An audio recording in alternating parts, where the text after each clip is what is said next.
I was haunted by the opposite of black-eyed children. To preface, I'm a 24-year-old man currently living in North Carolina.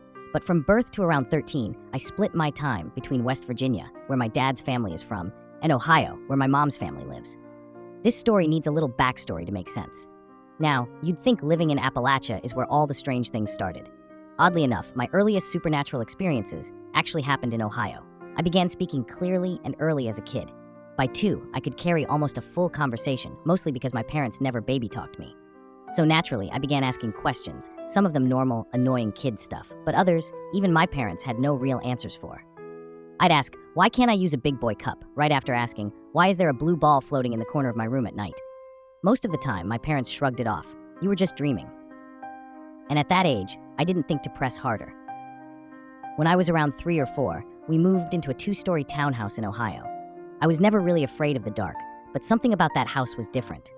I started begging my dad to stay with me until I fell asleep, sometimes even asking him to read. That helped for a bit, until my parents decided they didn't want me getting too dependent.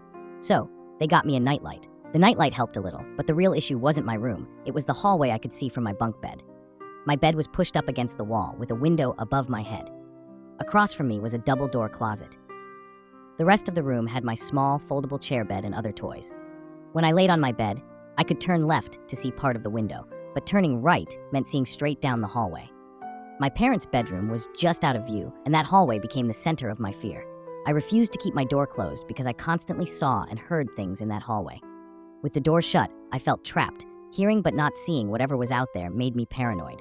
What I saw most nights was a full-grown woman, soaking wet, walking back and forth through the hallway, sobbing, loudly. She never looked at me, never spoke, just kept pacing. At that age, I still knew something was wrong. Who was she? Why didn't my parents hear her crying? Why did they act like everything was normal? Whenever I asked, they gave me the usual, "You were dreaming." In my parents' bedroom, my mom had an old vanity with a mirror that she kept covered with a cloth. I eventually figured out that she kept candy and gum in that drawer, which of course tempted me.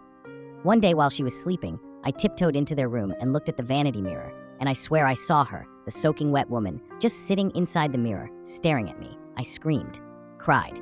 My mom rushed in and immediately covered the mirror again with a blanket and told me firmly never to go into her room alone again. The rest of our time in that house is kind of a blur. I remember we started visiting my grandparents more often. My mom just wanted to be out of the house until we could move. When I turned 6, we moved back to West Virginia, not far from my grandparents' place. At first, it was fine. Sure, I still saw the occasional orb or shadow figure, but by now, I had almost gotten used to them. Then we moved next door, to a house built in the 1930s. And things went downhill again. The place was falling apart, no central air or heating. The people who lived there before us were hoarders, and they'd done some very strange remodeling. The back porch had been enclosed to create a laundry room. The floor in there was so soft you had to walk carefully to avoid falling through. And worse, they boarded up one of the exterior windows, so now my bedroom window looked directly into that creepy laundry room. Other strange features? Padlocks on the outside of bedroom doors, a fireplace that had been boarded up, light switches too high for any kid to reach. But the worst of all was the crawl space. To access it, you had to go around to the back of the house. My dad took a crowbar to the padlock on the half door before we moved in. There was no real floor, just sloped dirt and the smell of mildew. But what we found inside made my parents call the police immediately. There was a small mattress, a broken down desk, toys, crayons, drawings. It looked like someone, a child, had been living in that crawl space. We later found out the previous tenants had 6 kids, plus themselves and a grandparent. No room. So they'd apparently turned that crawl space into a bedroom for their youngest son, in West Virginia, in winter, on a dirt slope, with no heat, possibly locked in. My parents sent me to my grandparents while the police investigated. Once the house was made livable, we moved in. The layout was weird. My parents' room was just to the left as you entered. Across from it, a small dining room. A little office came next, then the living room, and then the kitchen. Past the kitchen was a pantry that led into the creepy laundry room. Back in the living room, a hallway split off with a bathroom on one side and my room on the other. My room had a switch I couldn't reach, a bookshelf, and a closet. My bed was against the wall with the window looking into the laundry room. Just beyond my room was a connected playroom with an open doorway. After we moved in, the nightmares started almost immediately. I dreamed of being hunted, stalked, chased. It got bad enough that I started going to church with my grandmother just to find some comfort. I'm older now. I live alone in a quiet part of North Carolina, rural enough that the nights are still, but not so far off the grid that it feels isolated. Life moved on. College, jobs, friends, relationships, and for the most part, the fear faded into memory. For a while, I told myself I had imagined it all, that my brain filled in the blanks the way kids' minds often do. I convinced myself it was just sleep paralysis.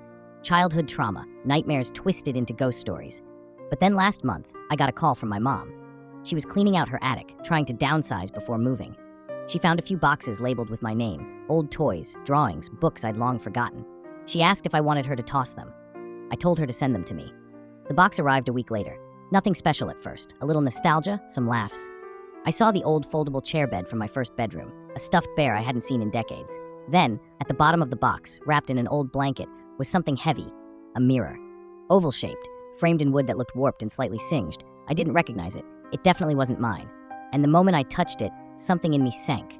I pulled the blanket back completely. For a moment, there was nothing unusual, just my reflection, until the edges of the glass darkened, like water creeping in. Then her face appeared, dripping, hair stuck to her face, lips curled into a faint, knowing smile. She didn't move, didn't blink. She was inside the mirror, and she was watching me. I dropped it. The glass shattered across the floor, shards skittering in every direction. I stood there, heart pounding, not sure if I was more afraid of what I saw or the fact that I'd seen her again after all these years. That night, I couldn't sleep. Every creak in the house made me jump. I kept checking the hallway, my door, the windows. Around 2:47 a.m., I heard it. Water, dripping, slowly, not from the faucet, not from the rain, but from the hallway, like someone was standing there soaking wet, leaving a trail. I stayed in bed, frozen, and then came the footsteps, bare feet on hardwood, one step at a time, slow, deliberate, closer, closer. Then she whispered my name, not in anger, not in a scream, just soft, almost loving, like she had been waiting. I never told anyone. Who would believe me now? I'm not a scared little boy anymore. I'm a man, grounded in reality, in logic. But this doesn't feel like imagination. And ever since that night, I've started seeing things again. Little glimpses in dark corners, fog in my bathroom mirror, the faint smell of mildew. I think breaking the mirror didn't get rid of her. I think it let her out.